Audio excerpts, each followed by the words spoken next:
So I brought some. So as I just said, it is. There's a lot of ideology discussed here, and thinking, philosophy, and so as my speciality is Karl Marx, and it's Karl Marx's birthday today, his 126th birthday. He's a little bit.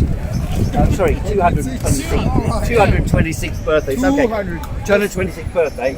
So I thought I would come and give a little bit of story, a little bit of background information, a little bit of perhaps more unusual stuff that you don't normally get, that I normally only reveal on my walking tour, the Karl Marx walking tour. But I thought I'd bring it along. I'd bring some stuff along today to show you the influence and legacy, to discuss the influence and legacy of Karl Marx, and to debate with people and discuss some of the more controversial areas that people will think about these issues. And this struck me in particular during the anti-lockdown movement. That lots of people, and it's a common thing nowadays for lots of people to say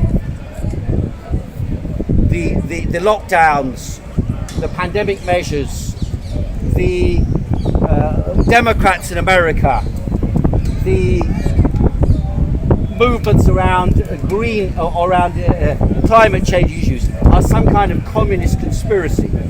And so I thought I should address those things and put them in a bit of historical context, so those who don't know much about Karl Marx, they can go away from watching this video or attending this meeting and know a bit more about the actual person and ideas of Karl Marx. So I thought I'd start off with the very beginning point, and that is this thing here. Now this is probably the oldest historical object ever to be displayed at Speaker's Corner. It's 80,000 years old, and it's a hand axe from Kenya. And hand axes were the method by which human beings changed from apes to humans. Those who haven't fully changed are dressed over there in the yellow. They still hold, instead of using hand axes to develop the mental capacities, they use a stick, a piece of wood. Karl Marx once wrote, along with Friedrich Engels, that the origin of the state is contradictions between different classes over property, and the state emerges as stick-wielding monkeys in defense of existing property relations. And that, of course, every one of them conforms to this, that even in 2024, 200 years or 180 years after Marx was writing, they are still stick-wielding monkeys. And if they want to control unrest, they give you a quick whack on the head with a piece of wood, and it's a very effective mechanism for control. Last week, they were doing it in the United States of America against children of the elite were being attacked by stick-wielding monkeys in defense of Israel and the interests of Israel around the world. That's what happened last week. And then now I went past University College London this morning, and outside University College London there is a TSG van waiting to do the same thing on the campus in London against children of the elite who have woken up to the role that Israel plays around the world in controlling people. Now, the alternative to the stick was the stone shaped by human beings in a process called knapping. As you can see, there are small marks on the side here which have happened after this time, but the rest of it has remained in the form shaped by a human being about 80,000 years ago. And this ability to shape these stones, to shape the tools that allowed us to move out of Africa, to conquer Europe, to move to China, to move to the Americas, this instrument that the British Museum's director calls the passport to the world is what distinguished us from all other animals. And because we can shape tools and use tools to shape the external environment, we have been able to distinguish ourselves from all other animals to develop language, which came out of tool making. By making the external world using tools, we required the ability to communicate. And our larynx developed because initially when we lived in the trees, our hands were not dexterous, but when some climatic change happened, which Engels said happened probably about 6 billion years ago, humans were compelled to leave the forests and go onto the plains. And when they're on the plains, they adopt, you can see a chimpanzee or a bonobo, when they're on the plain, they will adopt an upright position. You can see them in the zoo. They'll adopt an upright position, they'll look around at the world, and they'll even do some steps walking around. And you can teach a bonobo, less degree a chimpanzee, how to shape a rock, how to make a rock serve. And there's an educational project and a scientific study goes on in Georgia in the United States of America, where humans and bonobos interact, and where they try to train the bonobos, they're pygmy chimpanzees, to do the task that human beings can do. And they've taught some bonobos to make images, to shape rocks, and also to use rocks as cutting implements, and to make elementary language. So we know from studies on the human brain that those people in archaeological societies who are trained to make hand axes, and these are what we carried around with us for 2 to 2.5 million years. They showed that when they put a three-dimensional scan on the brain of a person who can make a hand axe, the same areas of the brain are active as when you use language. We confirmed what Marx and Engels wrote in the 1860s about the origin of language. This is reflected here. As I said, this is kind of an educational program for you. But this is from the 1950s from China. And it shows, it's an educational poster showing how human beings developed, how their hands changed from ape hands to be able to manipulate the external environment by controlling tools. I'll take you 1 second. Then they were able to use sticks for the purposes of hunting and gathering. And later, they developed more sophisticated tools, such as the pen, the computer, the robot, all of which are basically functions of the ability of human beings to shape nature and thereby shape the external environment. Yes, sir? Where did I get it from? From Beijing flea market. Your question, sir. Darwin was a racist. Many people are accused of being racist. And if you look at the language we use today, and the language used in the mid-19th century, nearly all intellectuals of the day would be called racist. That doesn't mean that they are racist. Karl Marx used the N-word regularly. He also condemned Jews. He said, the Jews worship money, in a typical phrase in the way that all people, including early Zionists, he was a Jew himself, but he said the Jews worship money. Now, in his article on the Jewish question, he was using the same language as Jews themselves used about themselves, as the founders of Zionism used about Judaism as well. So yes, many people use language in the past that you would conceptualize as racist. Now this is, however, this piece here is not about Darwin. It's not about Darwin. This is the Marxist theory of the origin of man. The Marxist theory of the origin of man is different to Darwin's. Darwin argued that there is a clash between species for the development of the species, which I think is relatively accurate. But he did not argue in detail about the development of humanity. Marx, however, argued, and you don't have to agree with their argument, but I'm trying to expound what their argument is. Marx argued that human beings developed from ape precisely because they could shape their external environment, and that led to them, through tool making, to shape the world around them, and the battle in society then became not a battle like animals have. You know, a bird doesn't worry about, you know, this boundary here. It just flies through it. A goat doesn't worry about whose private property they're on. They just walk across the land and eat the grass. A bee doesn't worry about who owns a flower. They fly into the park and pollinate. They don't care about private property. No animal cares about private property in that way. And it's only with the ability of human beings to make tools and make tools shape the external environment and make things that satisfy the wants of the mind or the body that human beings became human as opposed to being simply apes. Where did he get his philosophy from?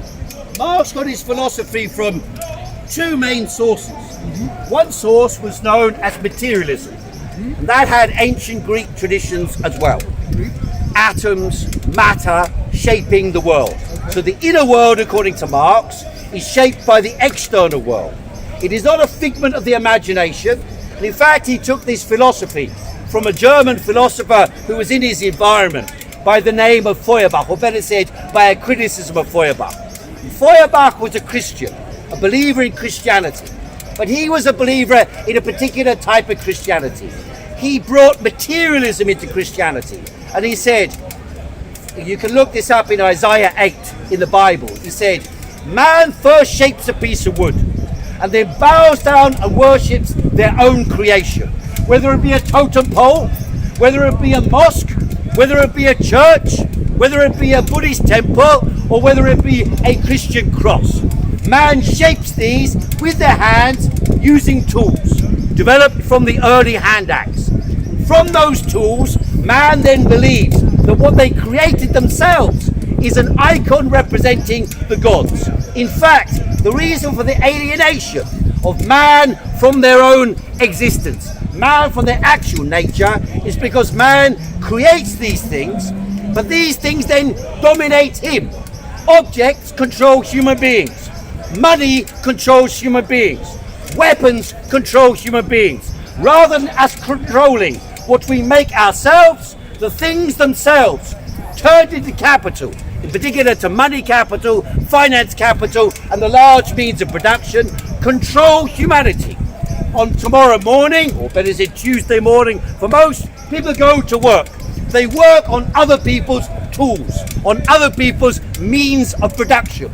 And they do so because they have lost control and ownership over them many thousands of years ago with the origin of private property.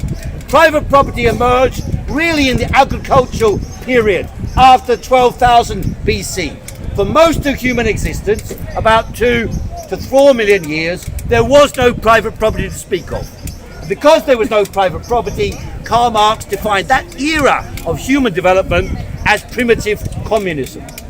So that's how they view it. You don't have to agree with it, but I'm trying to expound on Karl Marx's birthday, what the thinking of Karl Marx was. So it's Now, communism.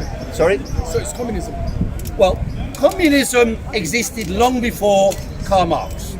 Communism was a philosophy which, for example, Jesus Christ expounded when he, and many others expounded in ancient times. They said, and the Spartans advocated it in the Spartan rebellion.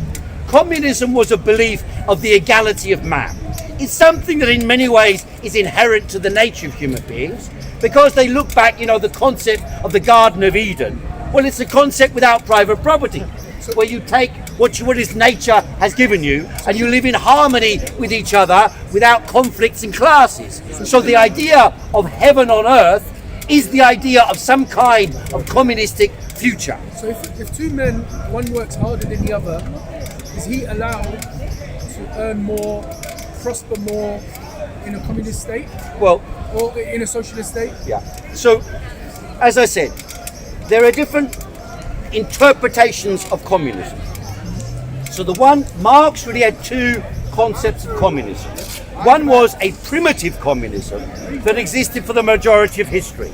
And in that primitive communism, such as the birds and bees and other animals have, or might have, the wealth was shared collectively, and human beings, regardless of their abilities, are considered to be part of that community. You don't, for example, to a child in ancient societies or in primitive tribes in, for example, Brazil. They don't turn around and say, well, you're not pulling your weight. They raise the child knowing that that child is part of the community and the community will make the effort collectively. But Marx argued that Egyptian slavery, Roman slavery, Greek slavery, Assyrian slavery was an advance over primitive communism. So he actually argues that the fall of primitive communism was a positive phenomenon. Now, there were many people who were the main financiers of Karl Marx. Most people don't realize it. The main financiers of Karl Marx, other than his friend Friedrich Engels, who, by the way, was a capitalist, the main financiers of Karl Marx ran a newspaper. And this newspaper, I've got one here for you, was so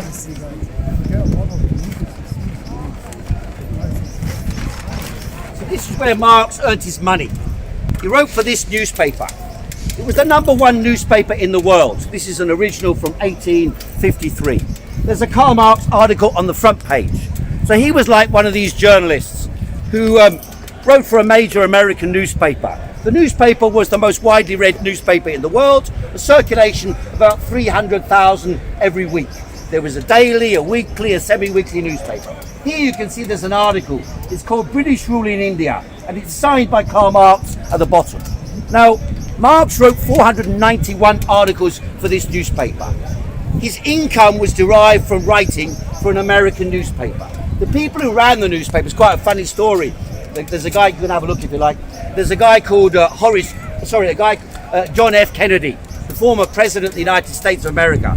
In 1957, when he was a senator in America, he spoke at the Press Association in New York. And there he made a speech and he said, there was a German living in London in the 19th century who kept asking the American newspaper he worked for more money. He said, if only we'd given him more money, the whole world would be different today. This was John F. Kennedy, later became president, who was then assassinated. Now, the newspaper itself was owned by utopian communists or socialists. There was Horace Greeley, he owned the newspaper, and the second in command of the newspaper was a guy called Charles Dana. Dana also wrote or commissioned Marx to write this. He also commissioned Marx to write this book. It's called the New American Encyclopedia. There are 16 volumes of this encyclopedia. Marx and Engels wrote the equivalent of one of these volumes. If you look in this one here, Army, Artillery, Antwerp, they were all written by Karl Marx or Friedrich Engels. And they were employed by these people, Dana, Greeley, and others, Ripley, who ran this, who were utopian communists. They believed in the ideas of a guy called Charles Fourier. And Fourier had an idea that the world could be run by small communities of about 1,600 people living collectively together, equality between the sexes, no exploitation of the children. And many people went to the United States of America to found communities based on these type of principles. America, funnily enough, was the homeland in the 19th century, or the Mecca in the 19th century for communists, believers in various types of communist they all went to America. You might know the term or the song, "Go West, Young Man," right? That comes from the owner of that newspaper. And what happened was, when the economic crisis occurred in the 1830s in America, he implored young Americans to go into the interior of America and create communistic communities inside America, in the interior of America. And so that tradition was an important foundation for the support for Karl Marx in the United States, and personally for the finances of Karl Marx during his life. You can take a look at that as well. Don't drop them, because they're rare, put it that way. So the idea was, there were many people, Democrats. Lincoln used to write for that paper as well, by the way. And Karl Marx wrote a letter to Abraham Lincoln, congratulating him when he was elected as president for the second time in 1864. And Lincoln wrote to Marx thanking the workers of Europe for their support for the struggle against slavery in the United States. So there was a belief that those fighting for democracy, those fighting for national independence, those fighting for women's rights, those fighting against slavery, those fighting for workers' rights, those fighting for the interests of the people, for freedom and democracy, they were all unified together from the 1840s onwards up until Marx's death. They were unified together in fighting, using the working class mobilization to fight for their rights in all different spheres. The young lady told me earlier on about working at Heinz factory in London. And back in the day, in the 1970s, 80s, as a result of the strengthening of the trade union movement, they were able to get relatively good conditions inside the workplaces in Britain.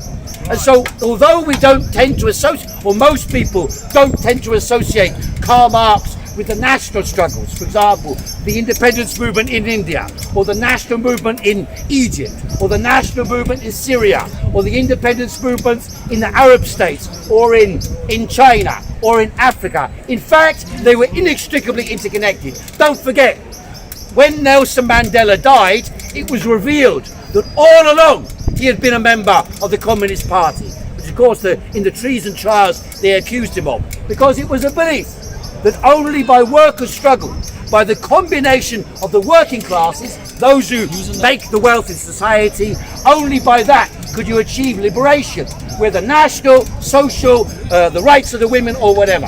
Only by these means would they be able to do. And there was a combination, period of time, in the early years when Marx wrote the Communist Manifesto, there was a combination between the national struggles, the democratic struggles, and the communistic and socialist struggles. That's when they all emerged simultaneously in 1848 and led the European Revolution, known as the Spring of the People, afterwards recalled the Arab Spring in 2010. Well, the Spring of the People was a revolution across the continent of Europe, where Marx said the democratic revolution, the struggle for the right to vote, the right to strike, the right to speak, the right to a free press, the right to organise, would lead to the development of the working class movement that would then be able to take power and establish communism. It didn't happen in his lifetime, but that's what they believed. And so he was seen as a leader of the global democratic movement. And he became the leader of a world organisation which was based in London in 1864, known as the First International. And the International drew together the workers' struggles, the democratic struggles, the Republican struggles, and the national struggles. So, for example, the leader of Italian nationalism, Mazzini, and Garibaldi, they were both involved in the same way. The Irish nationalists, they were involved. The American feminists, the American trade unionists, German social democrats, Polish nationalists, they were all involved in the same organisation, and British trade unions, struggling to bring about democratic change, improvement to the lot of the workers, and the overthrow, their long-term aim, the overthrow of capitalism across the world. So that's the background in which Marx was operating during his lifetime. So those people who tell you that Marx was against democracy, it's farcical. In fact, he published a newspaper in 1848 to 1849, and the newspaper was called Neue Rheinische Zeitung, Organ of Democracy. The New Rhine newspaper, the organ of democracy. And it was to unify all the democratic forces led by the working class. And I tell you this today, to this day, it is true that the working classes are the decisive political force on the planet. Now, there were elections yesterday, farcical elections, or a couple of days ago. Well, I don't know about that. But farcical elections. He didn't get onto the list. Farcical elections in which we are told Labour gave the Tories a drumming. In fact, one of the interesting things is, you look at the stats, Labour didn't give the Tories a drumming. It was only a small swing to Labour, contrary to what they were, and a huge swing against the Tories. And that's why, as I said a couple of months ago, I joined up with Galloway's party, because I think the potential is there. The potential is there to act as to have an alternative to the Labour Party, and that's what's missing. Reform is taking away votes from the Conservative Party, but I think Galloway's Workers' Party can take away votes from the Tory Labour Party.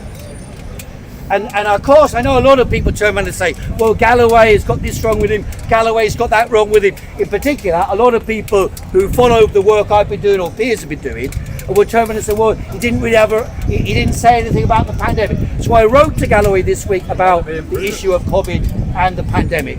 And he said he's prepared, he's investigating the issues and he's prepared to discuss these questions. So hopefully we'll have a change in his position on these questions, because there is a huge pool of people who understand that there are massive excess deaths, which most scientists or most experts in the field, for example, like Dr. John Campbell's been interviewing Dalgleish and many other Fenton and so on, many of them who are attributing these deaths, or a large swathe of these deaths, to the mRNA vaccines that were used during the so-called COVID emergency period. And has COVID disappeared? Well, according to them, COVID is highly prevalent now, but no one's doing anything about it. We've only got one person in the meeting, so, oh no, we've got two, wearing a mask. And even those masks are below the chin or below the nose.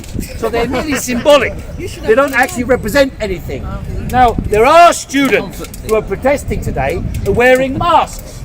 And some people, well, it's not actually the main reason. There are people who are stupid and wearing masks, but actually it's because the American government has sent in the police, the riot police, firing, as they said in the newspapers this week, chemical weapons against students on campuses in the United States of America. Chemical weapons. They said non-lethal chemical weapons are being fired at the students in the United States. Well, I remember just before the COVID story began, there were 2 years of protests in Hong Kong. And the Chinese government, or better said, the Hong Kong government, was dealing with these riots every day. And some people there wore masks, and some people there smashed things up. But they never used chemical weapons against the people in Hong Kong, as they are doing in the United States of America. They didn't go onto the campuses and beat them up. Most of the action of the police in Hong Kong was defensive. And there were even cases where in Hong Kong, some of the people advocating Hong Kong liberation set fire to old men, pouring petrol over them and burnt them alive. So the idea that this was a genuine liberation movement, I think, is incorrect. In fact, it was a British and American inspired movement to try and separate Hong Kong from China, even though the British had agreed that Hong Kong belonged to China after 150 years of colonizing Hong Kong as a consequence of war in which the British forced the Chinese to take opium and humiliated China for 150 years by seizing Hong Kong. Then they went on about the Uyghurs. Remember that? A couple of years ago, we were all in defense of the Uyghurs in Xinjiang province. They're all in prison. They're all incarcerated. They're all repressed. Now, you can say what you like about the treatment of the Uyghurs in Xinjiang, but where is the complaint by the same people who were complaining about the Uyghurs, by Rishi Sunak, about the treatment of the people in Gaza? Where was the complaint about the Uyghurs by Joe Biden, about when the people are being blown up in Gaza? Everything that Israel does is right.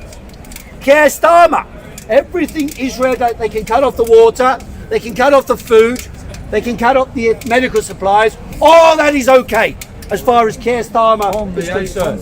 So in other words, they have dropped more, I'll tell you one second, they dropped more weapons on Gaza in the last 6 months than the total tonnage of the bombs on Hiroshima and Nagasaki. Every day, 50 to 200 people, 70% of the women and children killed in Gaza by the support of the United States of America, Britain, Germany and the other powers that are supposedly advocates for Uyghur rights and democratic rights. So do not believe a word that these people tell you about defending the Uyghurs.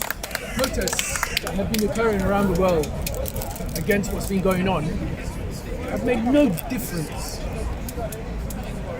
Well, you can argue, and I understand your sentiment, that the protests have made no difference. I don't think that's actually true. It hasn't changed. But it hasn't stopped the war. It hasn't stopped the genocide. That's perfectly true. We protested against the COVID dictatorship. The police came here, arrested us, attacked us. repressed us. But over a period of 2 years, the tide began to change. And when the tide changed, just at the, if you like, at the most dark moment, just before the dawn, when they were about to impose, in Austria, they were about to impose mandatory vaccination, otherwise you cannot leave your home. And if you left your home, they would be fined €3,000, and and every time you left your home, and if you didn't pay the fine, they were building a special prison where you would go to prison for 1 year for not paying the fine. In Germany, they imposed mandatory vaccination on layers of the population. In France, they sacked the healthcare workers who didn't take vaccination. In Britain, they sacked the care home workers. Care home workers, the people looking after the most vulnerable, they were sacked when they refused to take the vaccination. And they put constant pressure on teachers, on doctors. By the way, remember, the doctors, when they joined our protest against the lockdowns, when the doctors and nurses joined, that's when the whole story ended. Suddenly, the news reported, oh, it's an NHS demo against mandatory vaccination. It was an anti-lockdown demo happening every month. And then, just one sec, then the government capitulated. And within a few days, COVID was over and we were at war with Russia. We were at war with Russia. COVID finished when Pfizer and all the companies had benefited and sold their drugs. But they hadn't finished. That's when it finished. Yes, well, that's true. That's chronologically. It was nothing to do with protests. I disagree. Or nothing to do with protests and nothing to do with democracy. There is no democracy. Well, I'm not disputing the democracy has very, very little space left in society in the Western world. And don't forget this, when in Shanghai in November 2022, when the students protested in Shanghai and some workers protested in Guangzhou and in Wuhan, remember, they suddenly said, oh no, the BBC is being arrested by the police. And one BBC journalist was dragged off and he said, call the embassy now. And the British government went on in Parliament and said, I condemn the repression of protesters in China. But they didn't mind us being arrested. They didn't mind closing down Speaker's Corner. 7 times they nicked me, 17 times they arrested him. They closed down Speaker's Corner. Sorry. Closed down Speaker's Corner for 6 months. And then suddenly the Chinese protesters are heroes. How can we be plague rats and semi-terrorists and the Chinese protesters are heroes? How does that work? So the whole story is based upon partial truth and general lies. That's the truth. Now you're saying nothing does anything. I don't agree. Well, history is riddled. 40,000 people have died. Yes, that's true. Just Gaza. Just around the world. I understand. Not only that, well, it's fine. Not only that, you're right, but you're also wrong. Otherwise, his point is right. Why would you even say anything to me otherwise? Unless you're concerned about this. Would communism and socialism, would it have made a difference? I'm saying no. Well, firstly, I pointed out, although the Chinese government isn't communism, it's a communist party, but I did point out the protests in China were small, and yet the government changed its position almost immediately. That was actually the case. I was in East Germany at the time of the fall of the Berlin Wall, and we led protest demonstrations, and they were a few thousand people. We had a few thousand people in Berlin on the 7th of October. I joined the demonstration that day in East Berlin. And the whole world news was there. Oh, the protests in Berlin. And then a few days later, the government collapsed. So clearly there's something about the relation of power in these countries where the government feel, because of the name that they rule in, because of what they claim to represent, they feel that they must respond to the will of the people. Now, I believe you can have forms of that power that would be even more responsive and more democratic, and that would be a superior form of communism. That's my belief about the issue. But the idea that the Western democracies respond. The reason why Western democracies get away with what they get away with, why Biden can send in the riot police to shoot chemical weapons at the students, is because everybody knows there's an election coming up, and in elections in the Western world, they say, well, we've got a democratic system.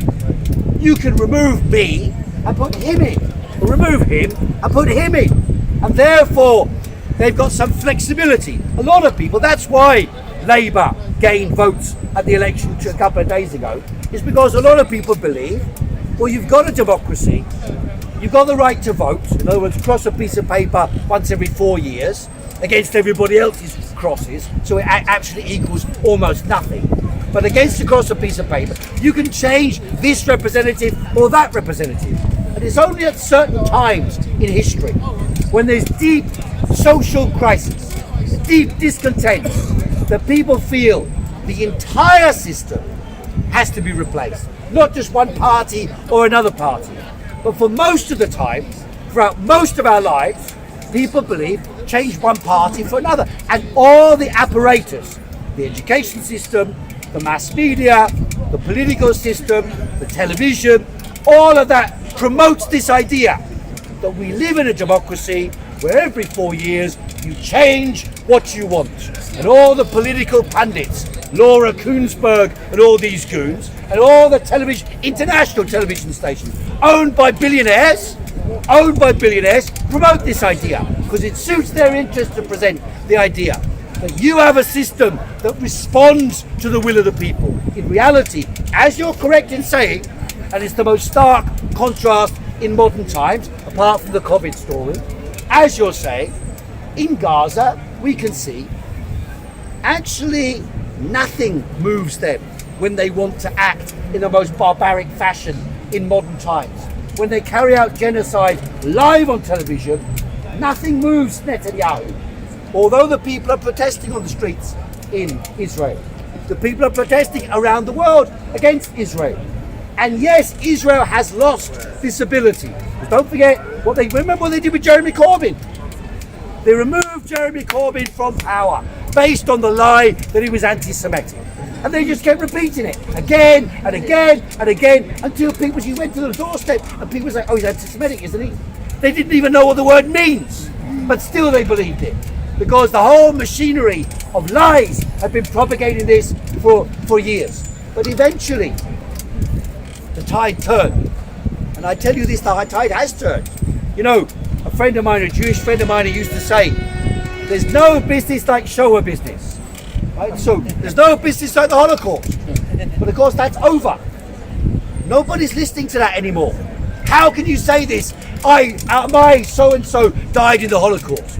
And in fact, at the front of the demonstration in the United States of America, the universities, are Jewish students protesting about the Holocaust, or better said, the genocide being carried out against the people of Gaza. So that is a sea change.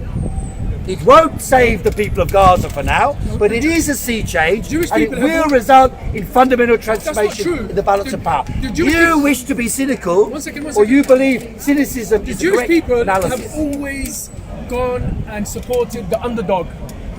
It's always been there. Not all Jews, but yes. No, majority.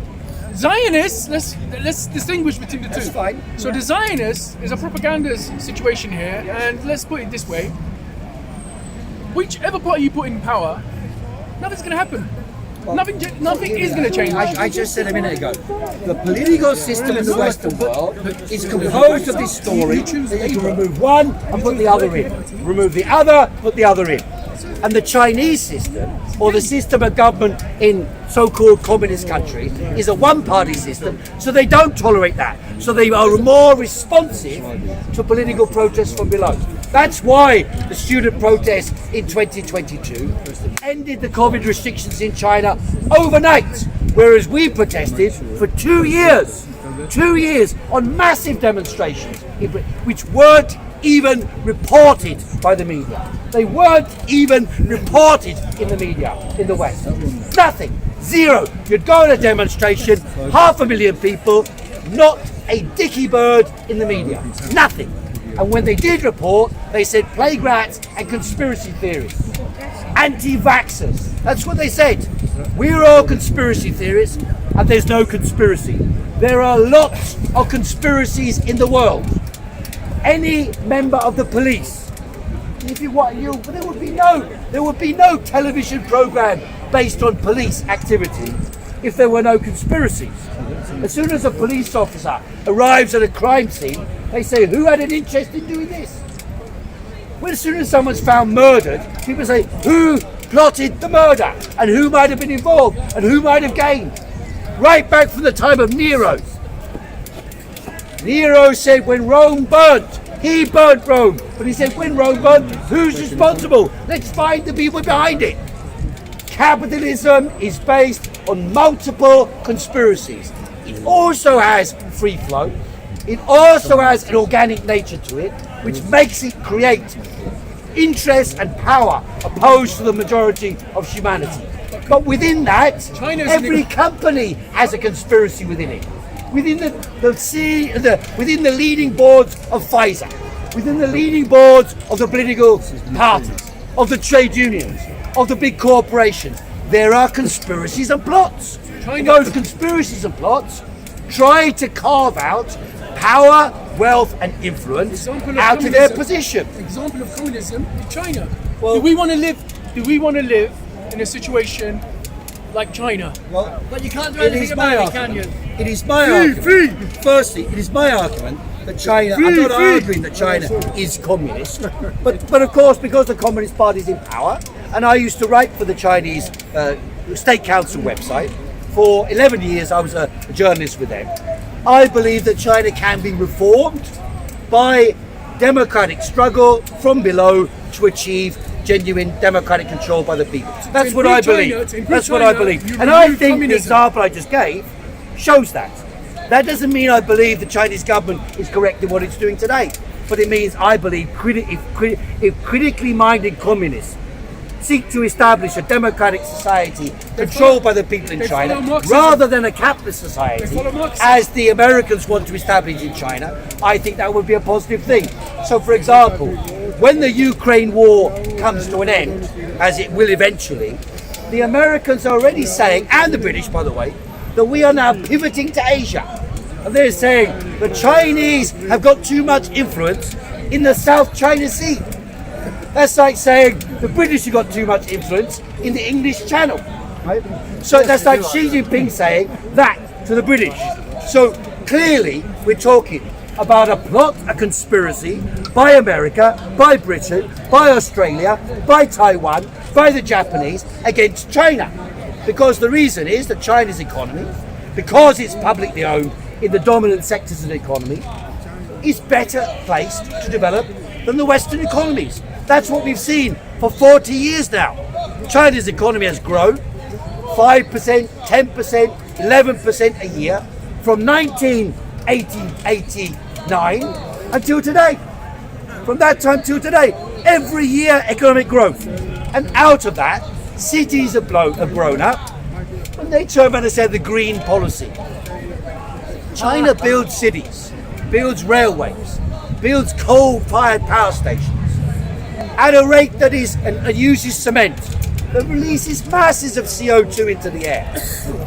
In reality, even if CO2 was the cause of so-called global warming, and I think it's been the shittiest winter in decades in Britain, but if it was a cause of global warming, nothing any single person in Britain could do would have the slightest impact whatsoever.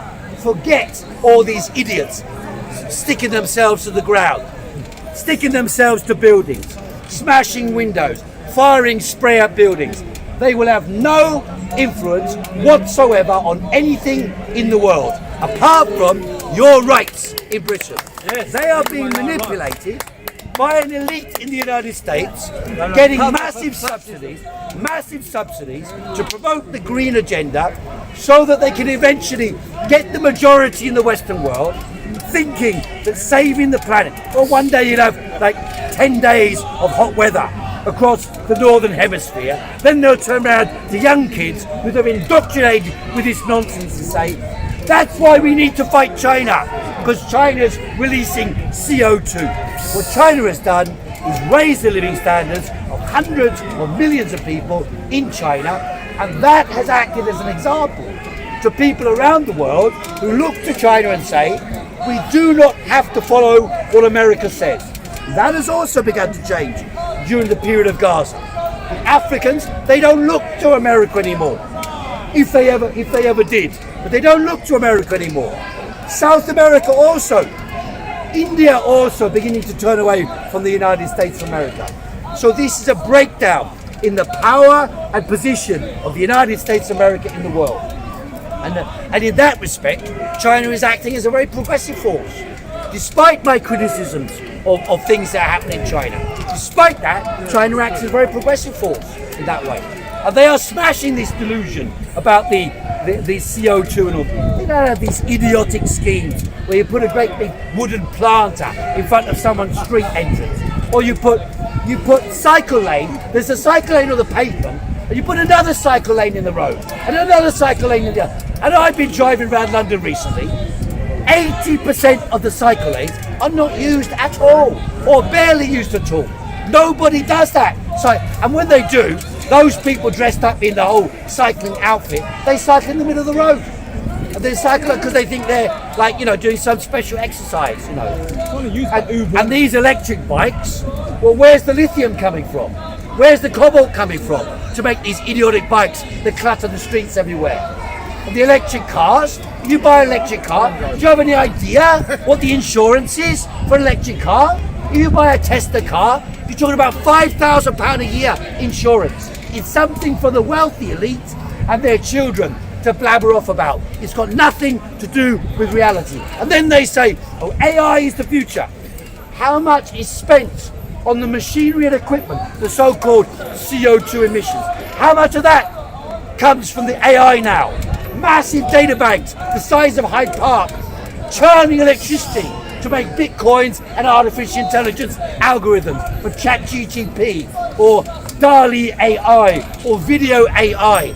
Billions and billions of pounds invested in that shit to mess up your brain and use algorithms to mess up the brains of your children as well. To have them scrolling 10 hours a day on a video, to have a couple of girls dancing around or some other crap shown to them to mess up their mind and make them think that the world is a dangerous place and that a safe space to be is doing this all day long. On that note, ladies and gentlemen, I've been speaking a while. Yes. I hope that informed you a little bit about, in the initial part, about what the ideas and legacy of Karl Marx are. I hope that at least took away some of the mistaken ideas that people have about that. And you're of course welcome to join the Karl Marx walking tour. The reason I spoke about this today is because it's Karl Marx's birthday. He's 126 today. So I hope you enjoyed the talk, whether you agree with me or not. Thank you very much. That was brilliant. That was brilliant. This is brilliant. Is the family ethics? No! Let's do a stop and start. Well, that was fantastic, Heiko. Yes.